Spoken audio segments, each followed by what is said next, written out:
하나님 말씀 로마서 12장 1절에서 8절 말씀입니다.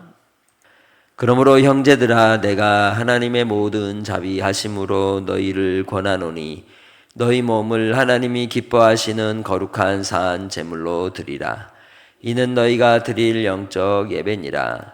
너희는 이 세대를 본받지 말고 오직 마음을 새롭게 함으로 변화를 받아 하나님의 선하시고 기뻐하시고 온전하신 뜻이 무엇인지 분별하도록 하라.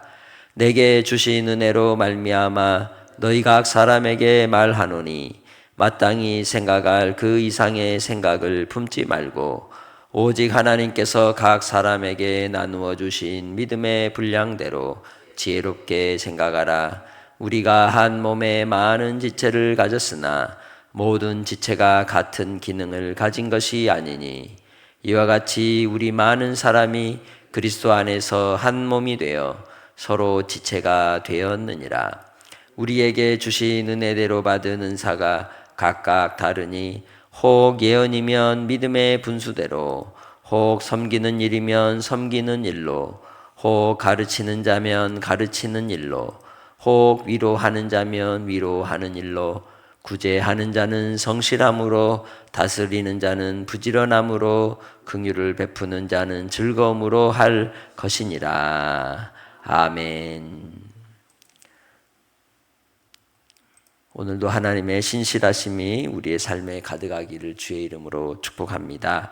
하나님께서 우리에게 구원의 은혜를 베푸심은 우리가 하나님의 자녀로서 살아가기를 기뻐하셨기 때문입니다.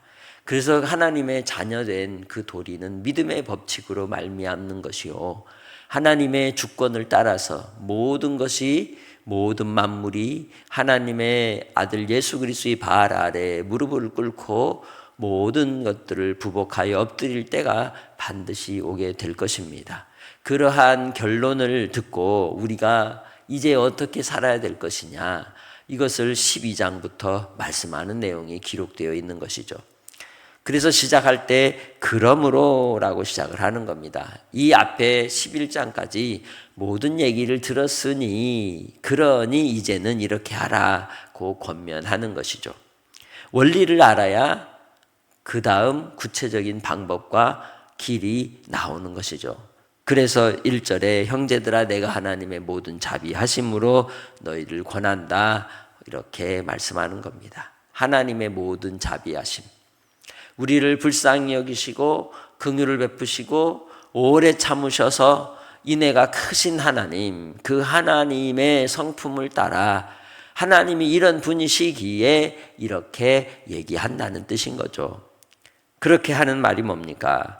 너희 몸을 하나님이 기뻐하시는 거룩한 산제물로 드리라는 겁니다. 당시에 이 유대인들은, 그리고 또한 이 이스라엘 백성들 가운데는 제사가 예수 그리스도로 말미암아 끝이 났다고 생각하지 않는 이들이 있었던 겁니다. 그러나 예수 그리스도의 단번에 드리는 제사로 이제는 더 이상 다시 또 제사를 드릴 필요가 없어진 것이죠. 이제는 나 자신을 하나님께 드리는 자가 되어야 한다는 걸 말씀하고 있는 겁니다. 이는 요한복음 17장 3절과 일맥상통하는 의미가 있는 겁니다. 곧 주 예수 그리스도를 알고 그 보내신 하나님, 그분을 믿을 때 그 믿음 가운데 사귐의 자리로 들어가는 길이 무엇이냐? 하나님의 선하시고 기뻐하시고 온전하신 뜻을 분별하면서 주님과 사귐 가운데 있는 것을 말씀하는 것이죠. 그러기에 오늘도 주님 안에서 우리 자신을 산제물로 드리기를 힘쓰며 주께 온전히 드려지는 예배자가 되시길 주의 이름으로 축복합니다. 하나님 아버지께서도 그래서 지금도 누구를 찾고 계신다? 참된 예배자를 찾고 계신다는 것이죠. 하나님께서 눈동자를 부릅뜨시고 찾는 그 한 사람, 그가 여러분이기를 소망합니다. 그런데 그 산제물로 드리는 예배는 거룩해야 한다는 거죠. 구별되어야 한다는 겁니다. 구별이 없는 것이 아니라 하나님이 받으실 만한 기뻐하시는 구별된 제물로 우리 자신을 드리는 그러한 예배가 되어야 한다는 것이죠. 그러기에 주 안에서 우리가 삶을 정결하게 하고 그리고 주님 안에 거하길 원하여 경건한 삶으로 드리기를 힘쓰는 겁니다. 그러기 위해서 2절에 구체적으로 말씀하는 것이 우선 1번으로 해야 될 건 세대를 본받지 말라는 거죠. 따라가지 말라는 겁니다. 이 시대는 누구의 손아귀 위에 있습니까? 공중 권세 잡은 자의 아래에 있기 때문입니다. 그러기에 이 세상에서 나오는 것들도 역시 어디로 향하여 가게 되어 있어요? 공중 권세 잡은 자 사단의 그 미혹에 넘어질 수밖에 없는 길을 가고 있는 겁니다. 그래서 우리도 주님 안에서 이 세상 가운데 살아갈 때 비록 바른 땅을 딛고 이 세상 가운데 있어도 빛과 소금이라고 하는 우리의 본질을 잃으면 안 된다는 거죠. 소금이 맛을 잃는 결과를 초래하게 되기 때문입니다. 그러기에 주 안에서 우리는 이 세대를 본받지 않기 원합니다. 그러려면 깨어 있어야 하는 겁니다. 정말 이게 맞는가 틀린가 분별을 해야 한다는 것이죠. 분별력이 없을 때 어떻게 하겠습니까? 이 세대는 어디를 향하여 가고 있느냐? 하나님 없음을 향하여 가고 있다는 거예요. 그때 당시도 그랬지만 2025년을 사는 지금 오늘 여기에서도 여전히 이 세대는 하나님 없는 걸 좋아한다는 거예요. 하나님을 대적하는 걸 즐긴다는 거예요. 그러기에 우리가 이 세대 속에서 살아갈 때 분별하지 않으면 우리도 똑같이 뭐 하는 사람이 되는 줄 아세요? 하나님 없다고 얘기하는 사람과 똑같은 사람이 된다는 거예요. 주님과 우상은 함께 할 수 없는 겁니다. 그래서 우리의 가는 길은 좁은 길인 것이죠. 주 예수 안에서 이 세대를 분별하는 지혜로운 성도들이 되시길 주님의 이름으로 축복합니다. 그것은 단순히 믿음의 문제 그리고 우리의 종교적 그러한 신앙의 내용에만 국한된 것이 아닙니다. 정치 문제도 그렇고 경제적인 문제도 그렇고 살아가는 모든 살림살이 자체가 여기에 기준을 두고 세대를 본받지 않는 태도 속에서 가야 한다는 겁니다. 그러나 우리는 어찌 보면 이 세상 가운데서 깊이 빠져들고 거기에서 헤어나오지 못한 채 똑같은 원리로 생각하고 똑같은 원리로 교회 안에서 우리가 행동할 때가 있다는 거예요. 무엇보다도 주님 안에서 지혜를 구하는 성도들이 다 되시기를 바랍니다. 두 번째로 해야 될 일이 바로 마음을 새롭게 하라는 거죠. 마음을 새롭게 하는 것은 우리 스스로 되지 않습니다. 변화를 받아야 하는 겁니다. 누구에게로? 성령으로 말미암아. 성령님께 나를 의탁하고 맡겨야 한다는 거죠. 성령님의 도우심을 구해야 한다는 겁니다. 예수 그리스도로 말미암아 구원의 주로 모시고 살 때 변화되는 역사가 있는 줄 믿습니다. 나의 생각이, 나의 판단이, 나의 결정이 내 스스로에 의해서 이루어지는 것이 아니라 주님께 도우심을 구하고 날마다 새로워지는 성도들이 되시기를 주의 이름으로 축복합니다. 그러기 위해서 우리가 죄를 회개하고 돌이켜야 하는 것이죠. 그러고 나서 해야 될 일이 우리는 분별을 하되 하나님의 선하신 것, 하나님의 기뻐하신 것, 하나님의 온전하신 뜻에 초점을 맞추라는 거죠. 결과에 혹은 그 열매를 먼저 보지 말라는 겁니다. 줄 사람은 생각도 안 하는데 뭐부터 마셔요? 김칫국 마시듯이 하지 말라는 의미인 것이죠. 동기부터, 시작부터가 바르게 되어야 한다는 겁니다. 그래서 우리는 하나님의 선하신 것이 뭘까?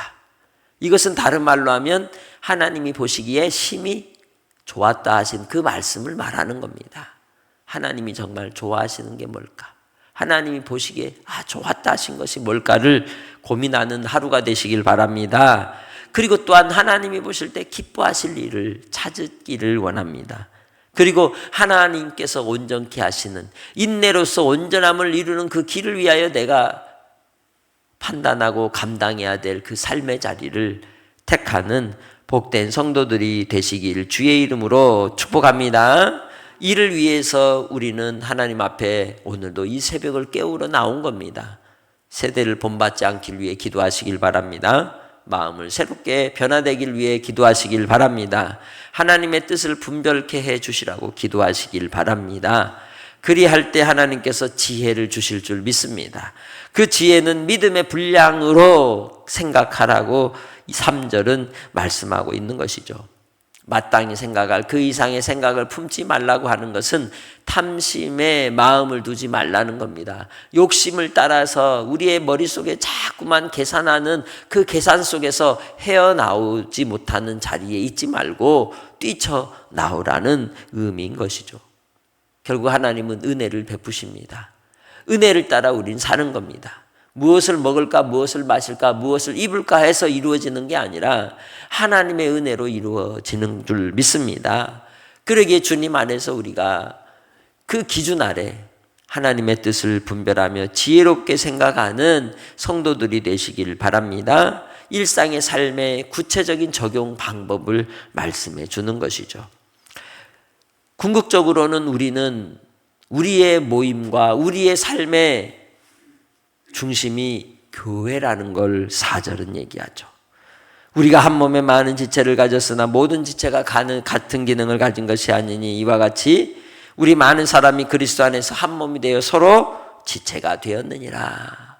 공동체를 바울 사도는 아주 중요하게 생각했다는 거예요. 지금 이 시대는 개인주의화되어 있는 시대이기 때문에 공동체에 대하여 중요하게 생각하지 않는 경우가 참 많습니다. 그러나 주 예수 안에서 우리가 교회로 모이게 하신 것은 그리스도의 몸을 이루게 하시기 위함이요, 교회 공동체 속에서 서로 섬기며 봉사함을 통하여 온전하여져 가기 때문입니다. 수고의 현장이 필요한 것이죠. 섬김의 현장이 필요한 겁니다. 말씀을 인터넷으로 유튜브로 요즘은 코로나 이후로 그런 변화된 일들이 있기 때문에 듣고 보기도 하지만 그것으로 우리는 신앙생활을 다 했다고 말할 수 없다는 거예요. 교회 공동체에 함께 소속이 되어서 한 지체가 되어서 주의 몸을 이루는 아름다운 시간들과 그러한 모임이 필요하다는 걸 말씀하고 있는 겁니다. 그럴 때 하나님께서 영적 은사를 부어주시는 줄 믿습니다. 그 은사를 따라 하나님께서 감당케 하시는 하나님의 놀라운 역사들이 나타나는 자리가 교회 공동체라는 것이죠. 예언은 믿음의 분수로, 섬기는 일은 섬기는 일을 통해, 가르치는 자는 가르치는 일로, 위로하는 자는 위로하는 일로, 구제하는 자는 성실함으로, 다스리는 자는 부지런함으로, 긍휼을 베푸는 자는 즐거움으로 하라고 말씀하고 있는 겁니다. 우리의 신앙생활이 나에게 주신 은혜와 은사와 나의 성격과 기질을 따라서 주님이 쓰신다는 거죠. 그럴 때 우리가 어떻게 해야 되느냐? 끌려가듯이 억지로 하지 말라는 거예요. 자원하는 마음을 하나님은 기뻐 받으시는 줄 믿습니다. 그러기에 오늘도 주 예수 그리스도 안에서 우리의 삶이 복된 삶이 되기 원합니다. 주께 영광된 삶이 되어서 하나님의 기쁨이 되는 복된 한 날로 주님 안에서 영적 예배자가 되길 주의 이름으로 축복합니다. 하나님 아버지 감사합니다. 우리를 향한 주의 신실하심을 찬양합니다. 오늘도 주의 말씀을 따라 우리를 새롭게 하시고 더욱더 성령으로 충만하게 하시고 주님께 기뻐 드리는 예배자가 되게 하여 주셔서 믿음의 공동체, 교회 공동체를 통해 더 신앙의 성숙이 이루어지며 더 온전하여지고 주님 안에서 우리에게 주신 은혜와 은사를 따라 천국을 맛보는 모든 권속들이 되게 하옵소서. 아버지 하나님, 오늘 하루를 주님께 의탁하오니 육신의 약함과 질병 가운데 있는 일에 아버지 하나님 병에서 노임과 자유를 얻게 하시고, 또한 아버지 삶의 어려움의 문제들 속에 고통하는 이들을 기억하여 주셔서 그들의 문제 속에서도 길을 열어 인도해 주시는 주님만 바라보며 주님만을 끝까지 따라가는 복된 성도들이 되게 하옵소서. 감사 영광 돌리옵고 예수님의 이름으로 기도합니다. 아멘.